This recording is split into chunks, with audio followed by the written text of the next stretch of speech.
الإخوان المسلمين انتسبت لهم بعد التوجيهي 75 أظن 75. أنا الآن رئيس المكتب الإداري. المكتب الإداري بيتشكل من شعب الإخوان الزرقاء زائد الحزب. دخلت الشورى، يعني مجلس الشورى على دورتين. فصار الكلام إنه هل ممكن يعني في إمكانية دورة متقدمة فكرية زائد بعض الدروس الأمنية، يعني وقع اختياري على هالشابين هذول من النشيطين منها شباب الإخوان. يعني أنا لا يعني زي ما يقولوها أنا لا أبرئ نفسي من خطأ يعني.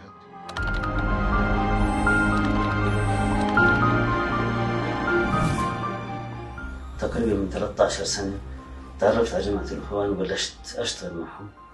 بعد يمكن 3-4 سنين كذا صرت عضو في أسرة، وبعدين سلموني أسرة. قال لي شو رأيك في شباب حابين يشوفوك هناك وشو يلتقوا معك؟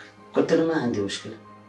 فرتب لي موعد وقال لي بس تصل على المطار حتلاقي شباب هناك بيستنوك، هم عارفين أوصافك، وبس تشوفهم خلاص أنت بتمشي معهم. ففعلا لقيت شاب مصري هناك، فقعدنا نطلع على 2-3 نلتقي.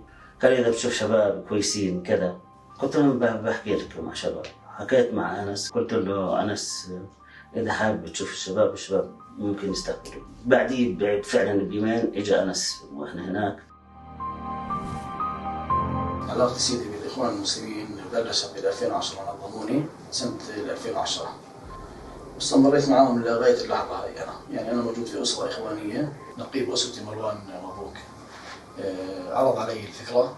قلت له إيش بدهم إياه؟ قال لي بس تشوفهم يحكوا لك شو بدهم إياه. فقلت له ماشي. قال لي تعال زورني، بعث لي عنوان.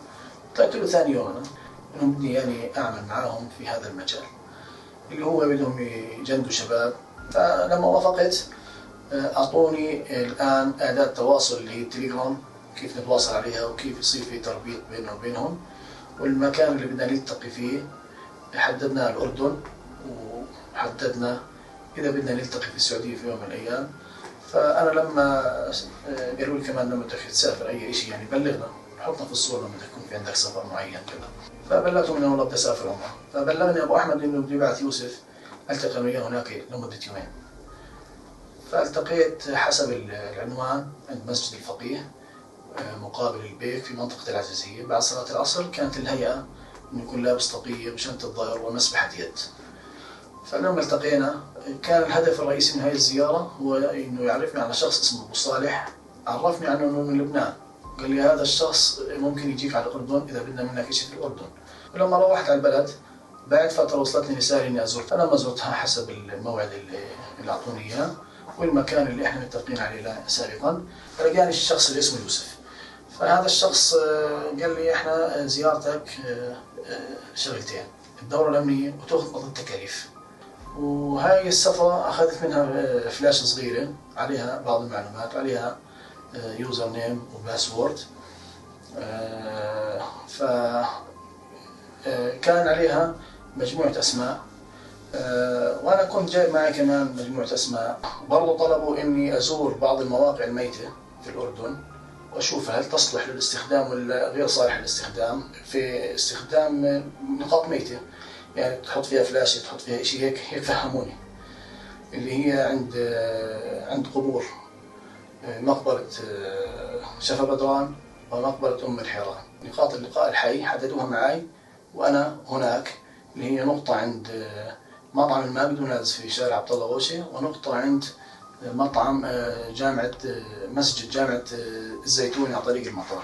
خارج الأردن سيدي اللي هي النقطة الحية كانت في السعودية، اللهم صل على سيدنا محمد، مسجد الفقيه مقابل مطعم البيك في العزيزية. بعد صلاة العصر بالهيئة أعطيتك إياها اللي هي حقيبة وطاقية ومسبحة باليد. الشغلة الثالثة أيضا الاستفسار عن بعض الأسماء، وإضافة الأسماء اللي أنا جبتها إني كمان أسأل عنها بزيادة.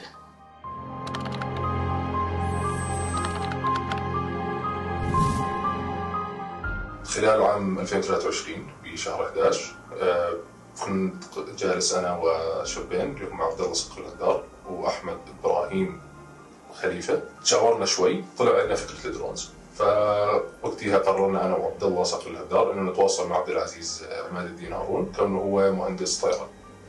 وجلسنا أكثر من مرة إحنا الأربع شباب، وما قلنا إليه يعني في الآخر اللي هو إنه عبد العزيز هارون اللي هو المفروض دارس هندسة طيران، فهو المسؤول عن إنه يجيب الهيكل أو الدراسة أو الشكل الخارجي للدرونز، وأحمد إبراهيم خليفة هو كان المسؤول عن موضوع الدار الكهربائية وموضوع البرمجة فيها والأشياء هاي كلها. توصلت إلى أنه المادة التي يصنع منها درون هو شيء مؤثر، فبلشت أبحث أكثر على شو في مواد ممكن تستخدم كذا. وجدت موضوع اللي هو الفوم بورد اللي هو الكرتون المقوى، ووجدت له استخدام في حرب روسيا وأوكرانيا. أوكرانيا استخدمته من قبل. اللي شو بتعرف عن الجلايدرز؟ قلت له والله يعني مش متعمق في الموضوع، يعني سامع فيها سمع. قلت طيب أنا قرأت عنها وجربت إني أسوي شيء زي الجلايدر وطيرته عندنا في المزرعة وطار وأموره حلوة. فحكيت خلص كونه خليفة قادر إنه يسوي شيء، حكيت خلص ممكن نصير أنا وخليفة نجلس ونجد طريقة لتصنيع الدرون اللي أنا حكيت عنها، وبعد ذلك إن نجربها على برنامج نقوم بالتعديلات اللازمة إلى آخره. المواد الثانية أنا كنت مفكر إني أجيب من والدي الآن عنده علاقات في يعني بيعرف تجار أسلحة وكذا من زمان، أنا بعرف هذا الموضوع، فكنت مفكر إنه ممكن إني أطلب